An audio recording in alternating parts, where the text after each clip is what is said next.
Hi, and welcome to Australian Gamers E3 podcast. Tonight we're going to be talking about, well, pretty much that. And I'm Yug. Oh, yeah. I'm Matt. Welcome. Yeah, this is it's all about E3. We don't even have an introduction about We the don't games we're even going have to talk about. us, apparently. No.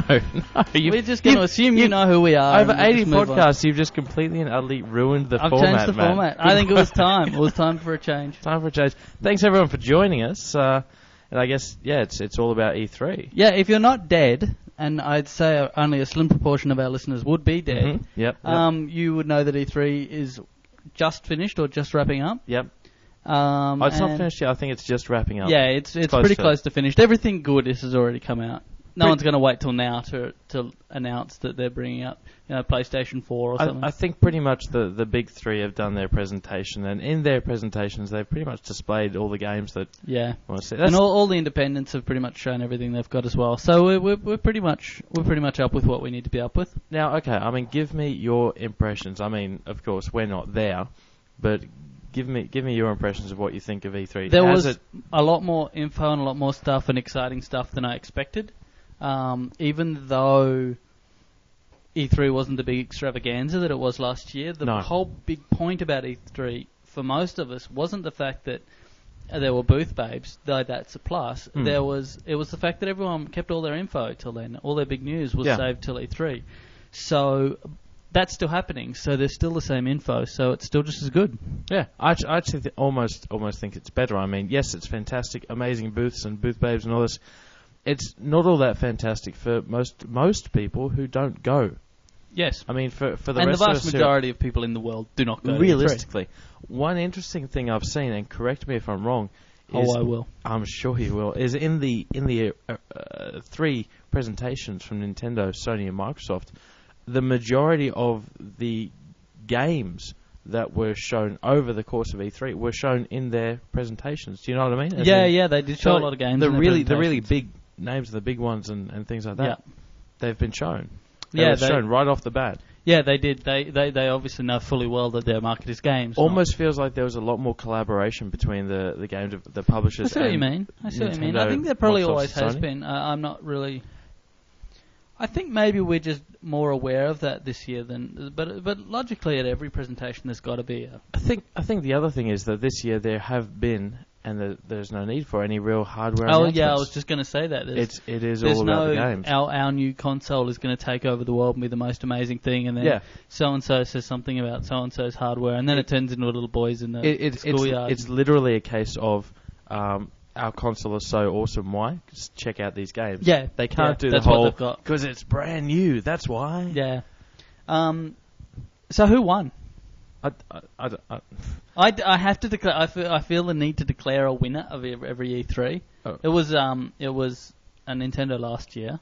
Nintendo won. Nintendo did win. Yes, that was. So who won this year? I think they're all winners. Oh my god, that's a cop out. I think who the winner is? Gamers. You, whatever. And me. Gamers me, everywhere. Just me. I'm a winner. You're a loser. You're the winner. I'm gonna go with Sony. Microsoft's was boring. Nintendo. Whoa. What? Whoa. Okay. First of all. Microsoft's is boring. I mean, Microsoft's was actually quite entertaining. I thought, and not only that, but they showcased heaps and heaps of games, really good games. Meh. I mean, admittedly, is it Peter Moore? Yes. I don't hate him, but there's just something about it. Rhymes with Bossa. Yeah, pretty much. Like it's. He didn't get anything tattooed though. I'm not sure whether that's a good thing or a bad thing. In the intro of the Microsoft presentation, he actually got on a guitar and actually rocked out to Rockstar, and he's doing all this. All right, let's rock this, and just I can't remember what he said, but it was just trying to be cool. It doesn't. It was just, dude, when you've got no hair, you can't do that. All right, you just can't. So yeah, but anyway. By the way, Rockstar looked fantastic. You mean Rock Band? Rock Band, Rockstar, whatever. Rockstar, yes, okay. But they are different. It was interesting when I was watching the videos for Rockstar Band compared to Guitar Hero 3. Yeah. Guitar Hero 3 looked really bland. Ooh, interesting. Really bland and boring. Rock Band looks like so much. Well, I think fun. Harmonix have kind of got the hang of Guitar Hero now, and they've kind of gone, let's take that. Well, just wait. Okay. And they've just kind of gone, what can we do better? Okay. Yeah, no, Harmonix is doing both. Okay. Yeah. That's right. Sorry, my mistake. Harmonix, who did Rock... I know it says MTV Games. It's actually publishing. Yeah, they're the publisher. Rock Band. Yeah, and I believe Activision were the publisher. Yeah. How could Activision let that one go? Well, I don't know that it worked that way. I think that they... I think, as far as I know, actually MTV approached Harmonix to do a game for them. Which is not the same thing. No, fair enough. Okay. And that is their niche market. Harmonix are pretty good at the guitar-based rhythm games. Well, yeah, they'll probably do quite a few music games in future. It's interesting though because that's a niche.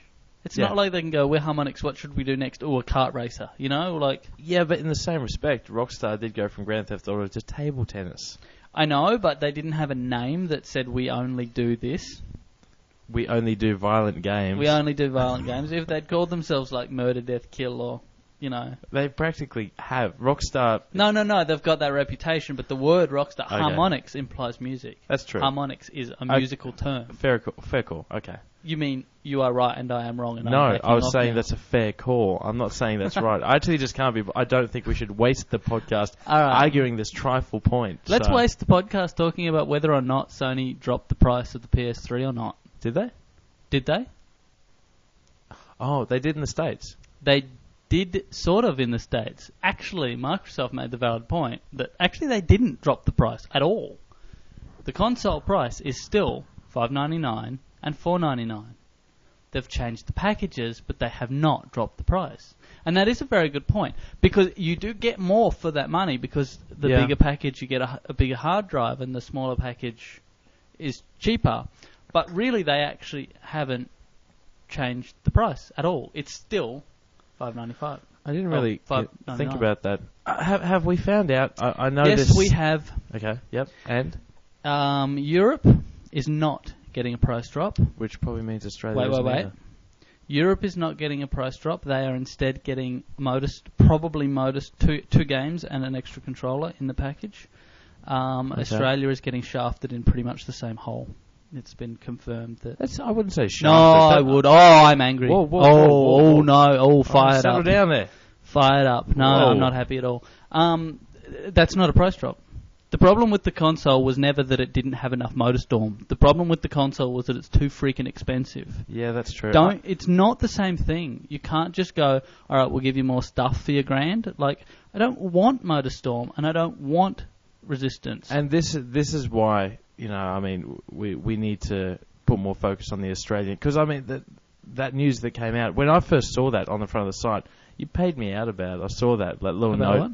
About the fact that the prices are dropping for the PS3, and you put the comment up on the front of the site, and I'm like, is that America or is that anything in Australia? I wasn't just referring to the dollar amounts. I knew that wasn't.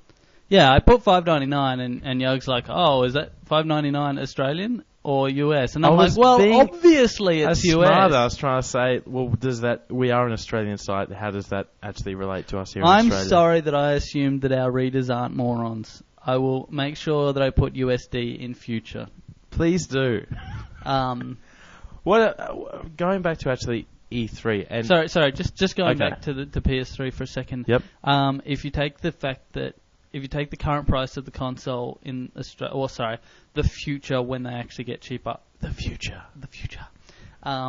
When they actually get cheaper, I'm not sure when the price drop starts, but I think it's from the 15th, so I think it's pretty much straight away. Of July. Of July in the US. Does that mean these new packages come out pretty much straight away in Europe, Australia? Or? No, we're not getting them at all. No, we can go screw ourselves. Hold on, when you say... we're not getting the bigger console. We're not getting the bigger version at all. We're not getting the 80 gig version? We're not getting the 80 gig version for the foreseeable future. What are we getting? What does Australia get? A cock in our ass. Really? Apparently that's the official Sony policy. Are you referring to the actual bird or a male genitalia? Male genitalia. Okay, right, just clarifying that. But slightly flaccid. Either way. Mostly hard, but slightly flaccid. Either way, it's not a good idea. No, it's not good. And Sony have said that they take it. Well, they haven't specifically said they're taking us as a market, but they're selling the thing here. So why don't they actually try and care and stuff? Here we're going full circle now, back to bitching about Sony. Yeah, back to hating Sony. But again, valid. I mean, these are things that are coming out of E3. Well, the thing that's the most scary to look at now is if you look at. I'm not quite sure how it works out in Europe, but if you look at it in Australia, the price difference that we'll have between Australia and the Australian price and the this is the US whole concept price that's much cheaper to import it. Even wider now, and I think it works out now that it's like $400 Australian more expensive here. That's a vast amount of money, and that's not MotorStorm. No, it's not. Here's the other thing. I mean, I always know that when we've talked to Nintendo Australia, they're dictated. What they do here is very heavily dictated by Nintendo Japan and all that kind of stuff. How strict is Sony Australia? Is that how much of that? I don't really know. As in, like, I would have thought that if Sony in America would actually, or Japan or whatever, would actually do these price drops, like, it would be fairly easy for Australia to actually go, right, well, is this going to extend? I think Australia suffers from the fact that we haven't had the console long. So they're like, they can have it for a year like everyone else has, or they can have it for, You're probably right, hey. But I don't care. It still kind of just adds the fact that we shouldn't be punished for the fact that we got it late. Yeah. That sucks too. Yeah. Double trouble, yeah. Yeah. Oh, well, they've been screwed before, so they won't mind getting screwed more. Okay, so bring this back then. Why did the Sony presentation, in your mind, win? Really good games. They were showing a lot of really good games. That's pretty much it. You know what? I just saw a lot of games that I thought looked really cool. And let's just break that down a little bit, all right? First of all, of course, Little Big Planet. Little Big Planet. No, that's it. That is it. Sorry, I said many good games. I meant to say Little Big Planet. And I get so hard when I think of that game. I actually am not allowed to think about it in public. You're not allowed to think about it right now. It's okay, too in this late. Room. No, Little Big Planet. It's funny, the more games I see with people getting shot and it's action and like high drama, and the more you want that Little Big the more Planet I creative. just care about jumping these little men around the thing and making little round boxes, it looks like so much fun. I think the thing about it is that it is just it's almost like they've given us a game engine and it's just gone there. You make the game. Yeah, you do it, which is. Now that to me is very, very much the culture of gamers. Now that at to the me is a sandbox. Like when they talk about sandbox games, like Grand Theft Auto. Yeah.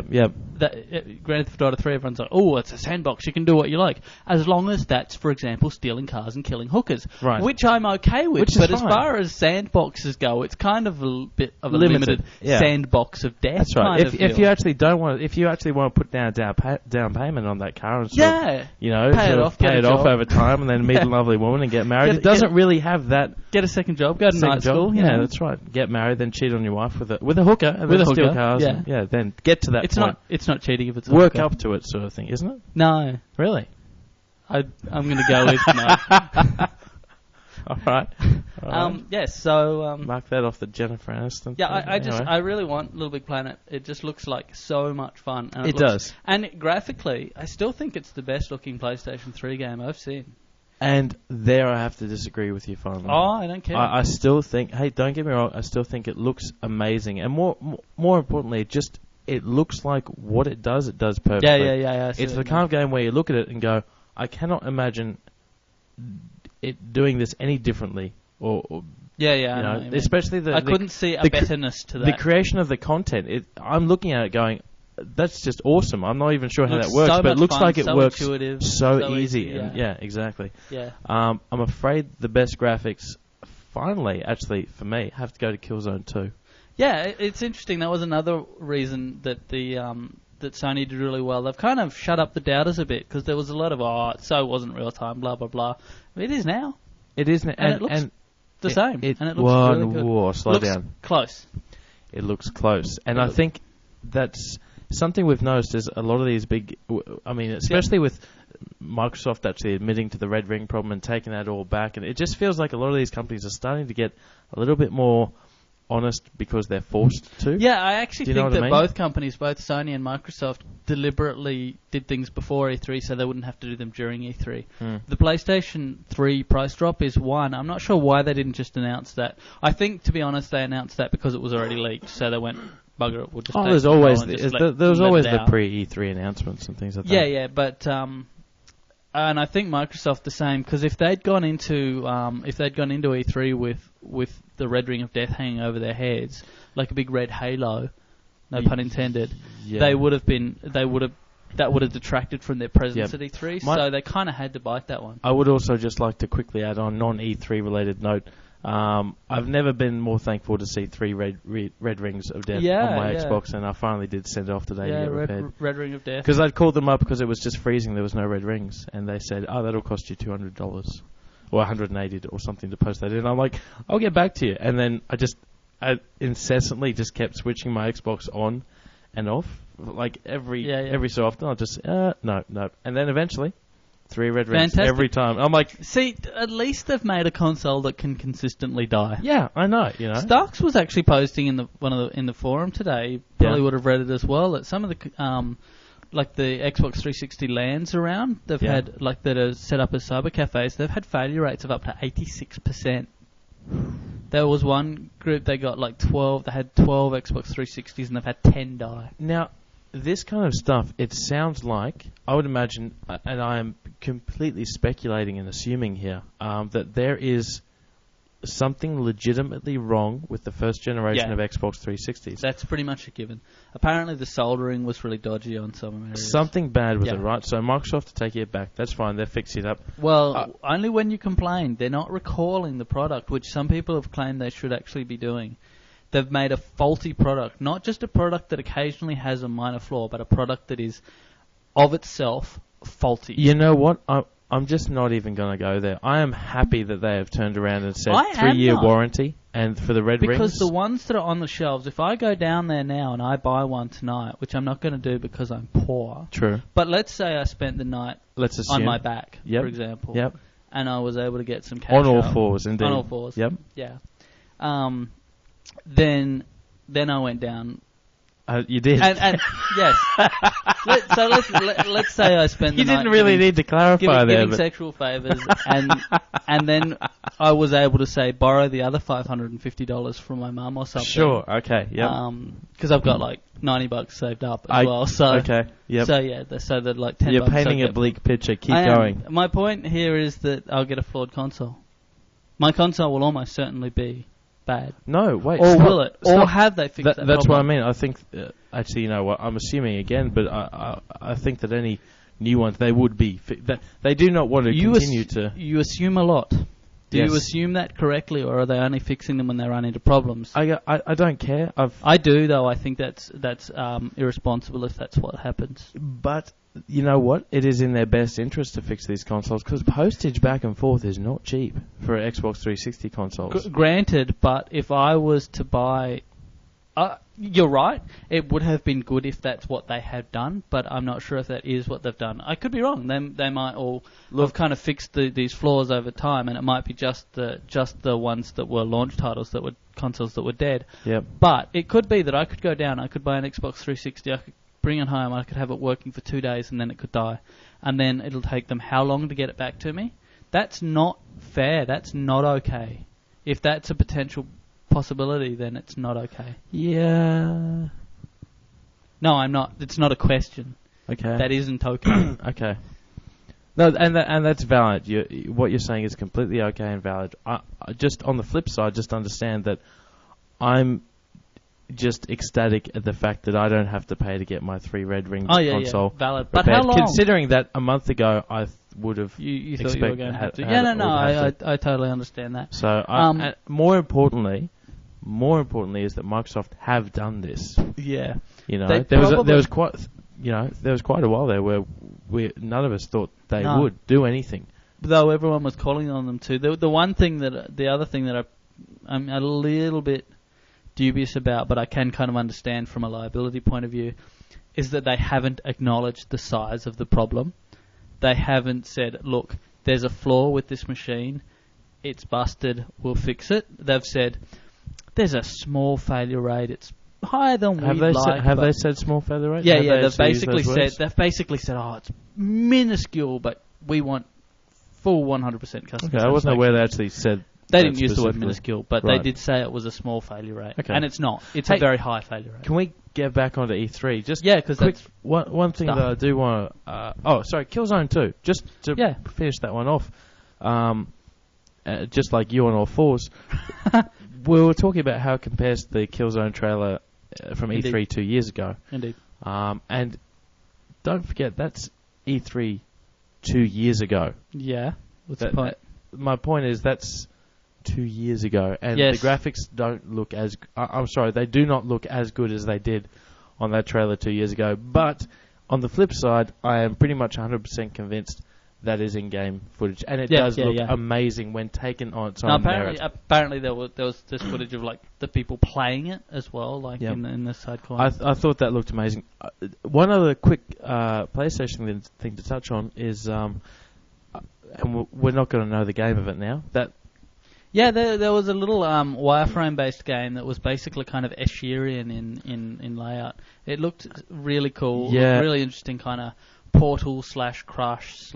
It's what? It's interesting, but between Nintendo and Sony, there have been a lot of really clever, innovative games. Do you know what I mean? I mean, Nintendo, because they're almost forced to because of the hardware. Yeah. But Sony have actually been coming up with some really... When you look at stuff like... I actually downloaded... Clever, you know what I mean? I downloaded and actually played again the demo of Loco Roco the other day, and I just enjoyed it so much. Like, I'd kind of forgotten just how much fun those simple games can be. And Sony has been doing Little a good Big job Planet of that. and like this other game. And I'm just really impressed, you know? Like, yeah, it's almost Nintendo-ian. In its whole kind of thing. It really is in a lot of the philosophies. And kudos to them for that. Microsoft, by comparison, is pretty much just bringing out games that you drive and shoot and stuff. Let's just talk about that, okay? Because Microsoft, yes, they are, but which is fine. There's a place for that. I'm not it's fine, but that. It's still impressive. I mean, you know, Halo 3 motorbikes in PGR. Interesting in the presentation, the Microsoft presentation. I think he was referring to IGN that you may have got the quote from, but Peter Moore was saying that 3 games will actually take 1/3 of all take up 1/3 of the market. Really? Which is Grand Theft Auto 4, Halo 3, and Madden 08. Interesting.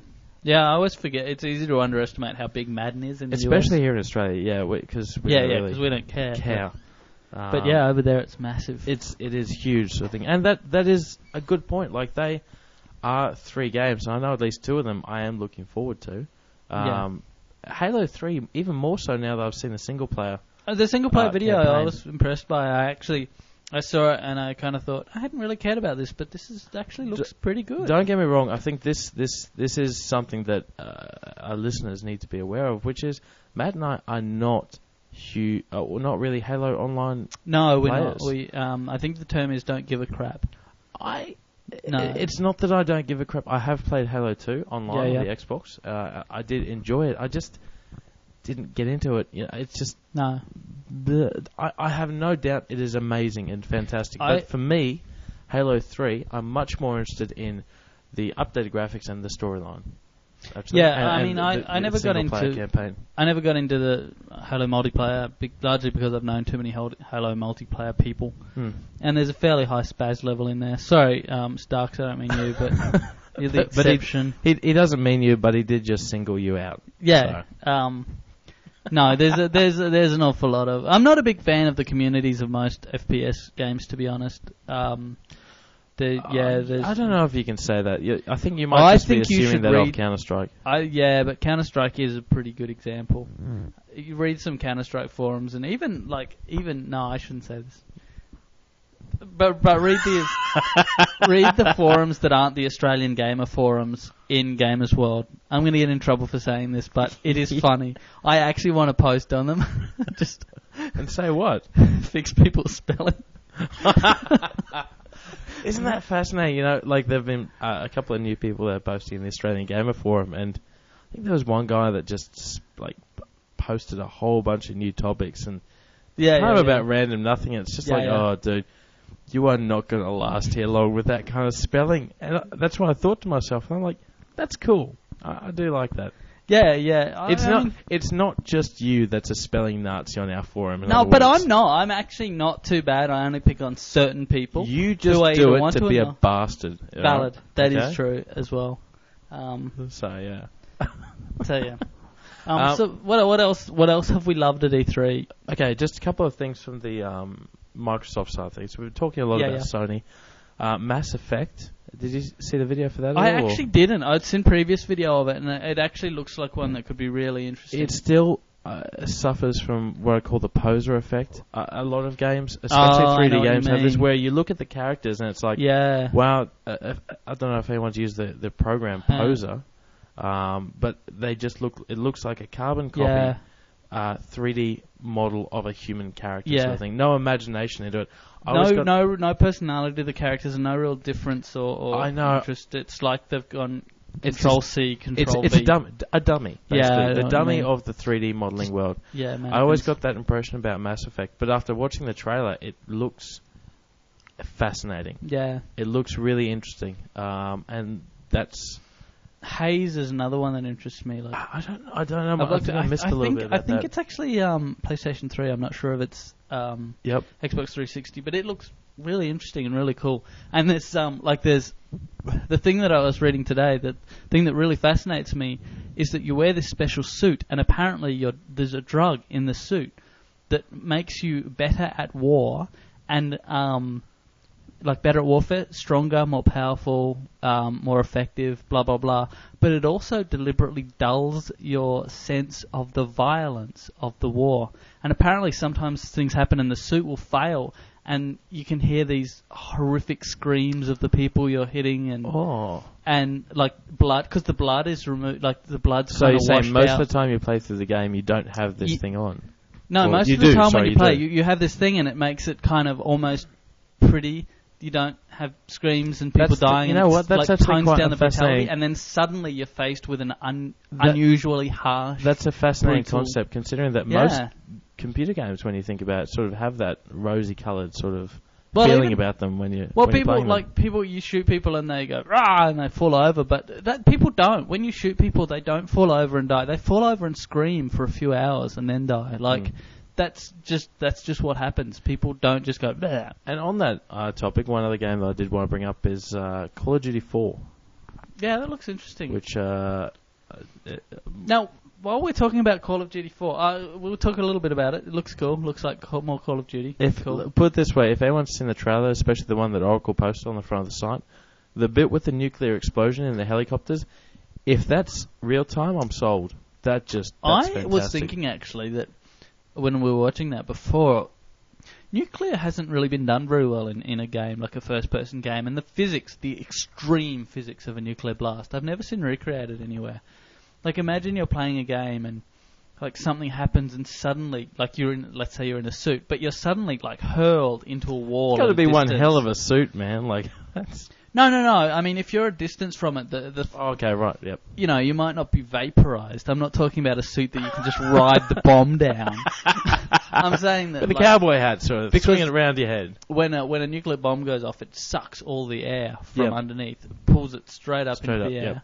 And then all the wind from, like, these winds that come through are like hundreds of kilometers an hour. They're just insane. Man, if I had a good fire suit, blast, I'd be able to withstand that. Easy. I'm not talking like it's got to be Armani. I'm saying, a good suit, like, like... No, it's got a label on the bottom of it sort of thing. Do not dry clean, resistant to nuclear blast. Yeah.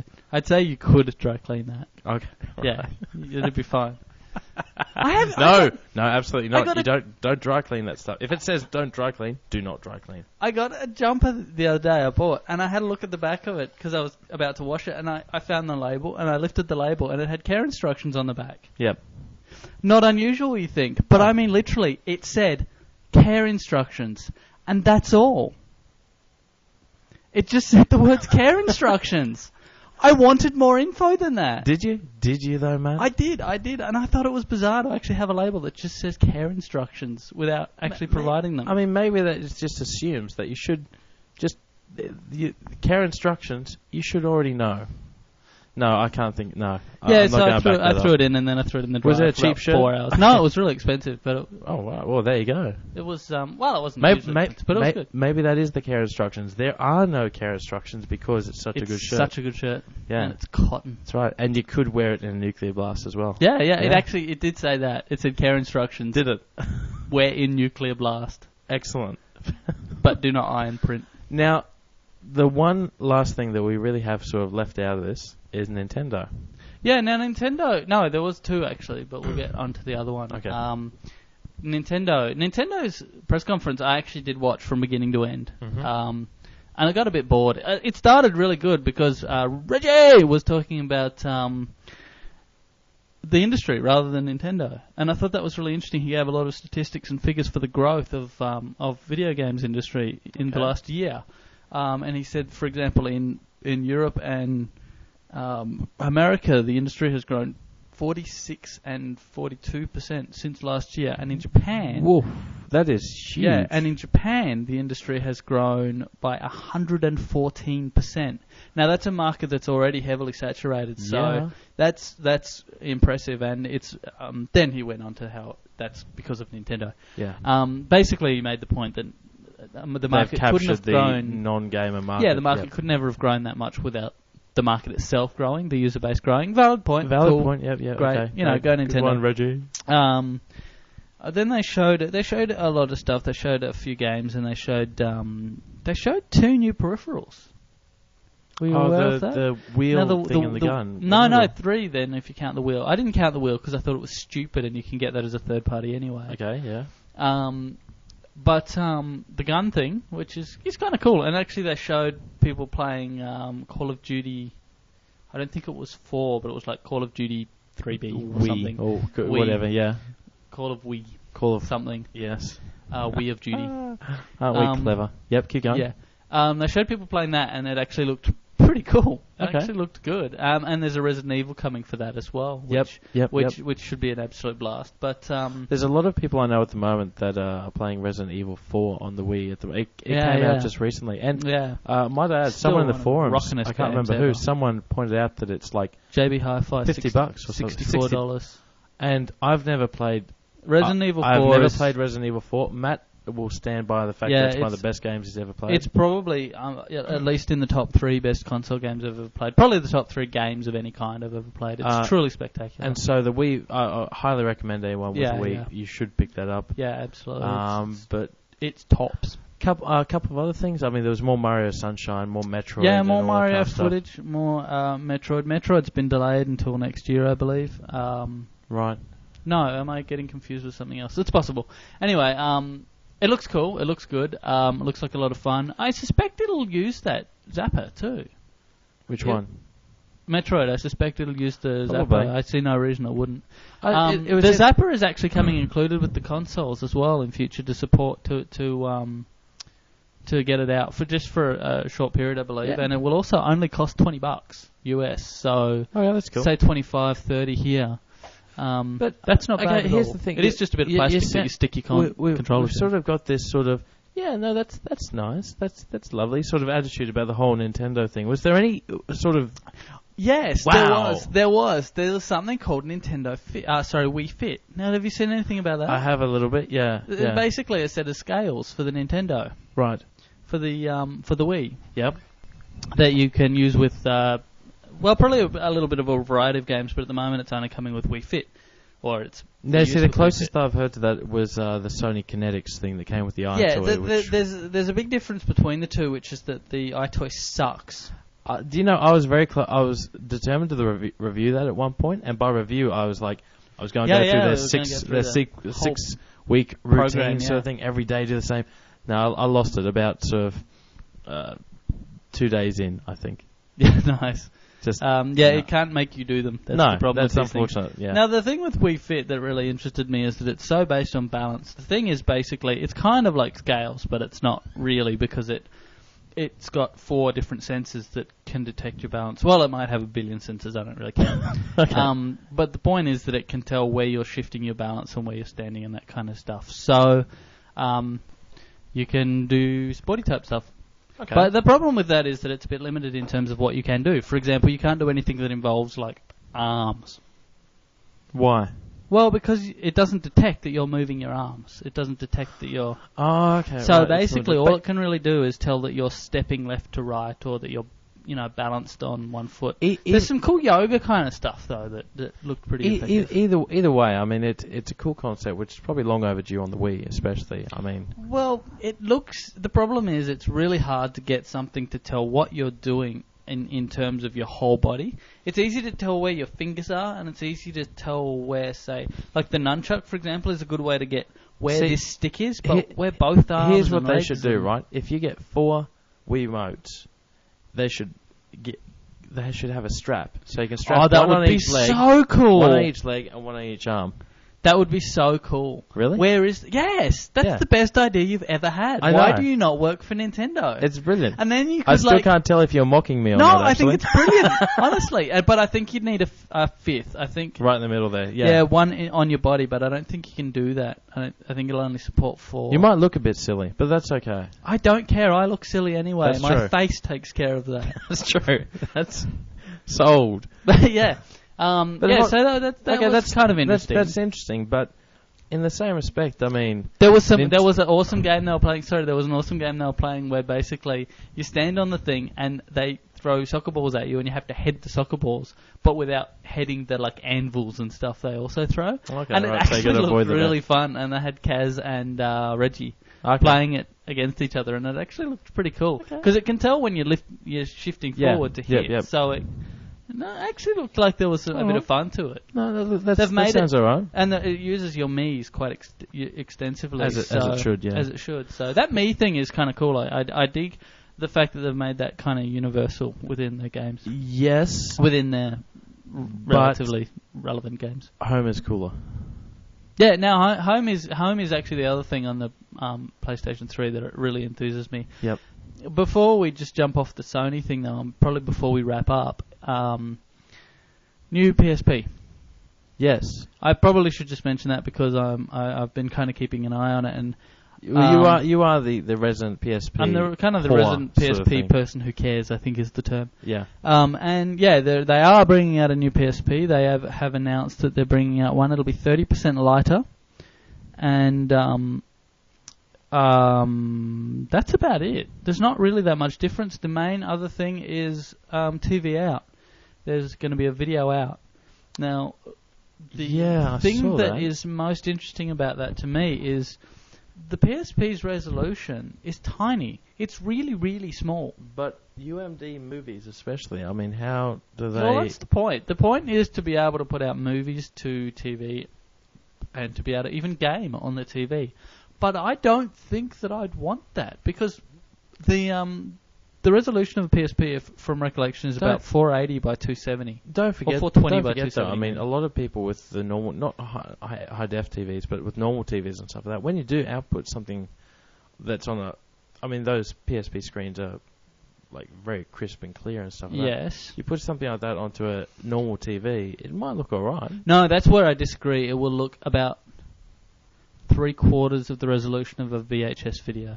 You reckon? No, it is. That's what. This is not a question. That's what it is. Okay. All right, it is substantially lower than a video. Okay. If you take, for example, a high def TV, you've got 1080p. That's the highest you can get. Yep. By comparison, you've got 1080p, and this would be 270p. So it should be a quarter. It should be a quarter of the height in the top left corner. But now blow that up. Old school TVs were like 480, weren't they, or something? No, they're about 525. PAL is 525 height. Okay, but it's interlaced. Yes, but how much of a factor is that going to be? My suggestion is not. I don't totally know. I'm not even really sure what that means. I just felt like saying that. Thought it meant something. Yeah, it does, but it's not that relevant. I was hoping you'd turn around and go, you're correct. But I hadn't thought of that. No, I had thought of that, and I don't know how much difference that'll make, but in my estimation, not enough. Imagine getting a very bad MPEG and blowing it up onto your TV. Do we know how well UMDs scale up? That's kind of my question. Do UMDs have more? Well, they either have the image data there or they don't. They either have the video data there or they don't. And if they do, that's a lot of waste of space. We'll find out. I mean, really, this is something you know what? It might, because you can put a whole video, you can put a whole movie on a like a memory stick for about, and it takes up about 250. Yeah. 250 meg. Yeah. So maybe it's actually like at double resolution depends or on the something like compression that. formats or things like that, or what. Yes, but there's still only so many pixels. If there's not the pixel data there, and it could downsample it and then play it, but that seems like a waste of CPU. Maybe this was their thought all along. Maybe they were all, because the original prototypes did have video out.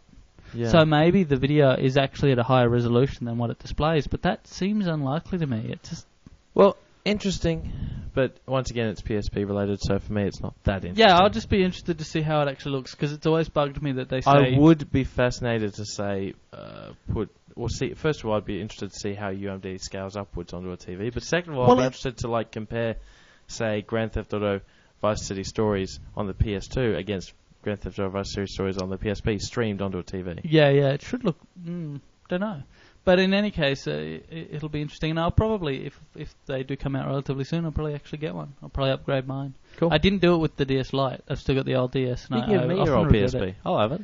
No, I don't. Because I don't, want to. Okay, fair enough.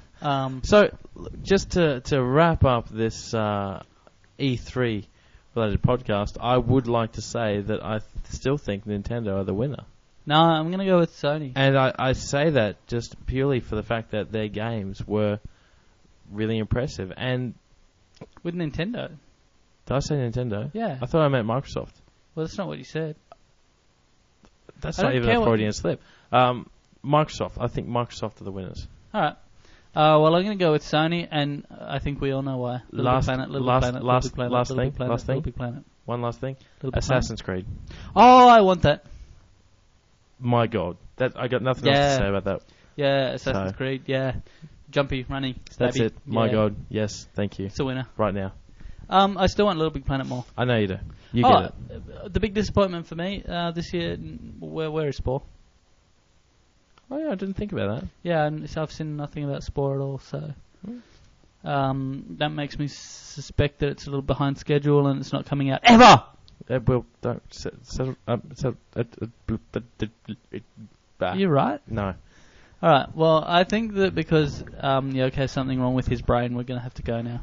Well, that's never stopped us something before. More wrong with his brain than usual. Thank you, everyone, for tuning in to our E3 podcast. And we highly recommend getting some actual news from better websites than ours. We do, and we always do that. I think that's important. You know what? I think we're one of the only websites out there that tells its readers to go elsewhere for E3 news.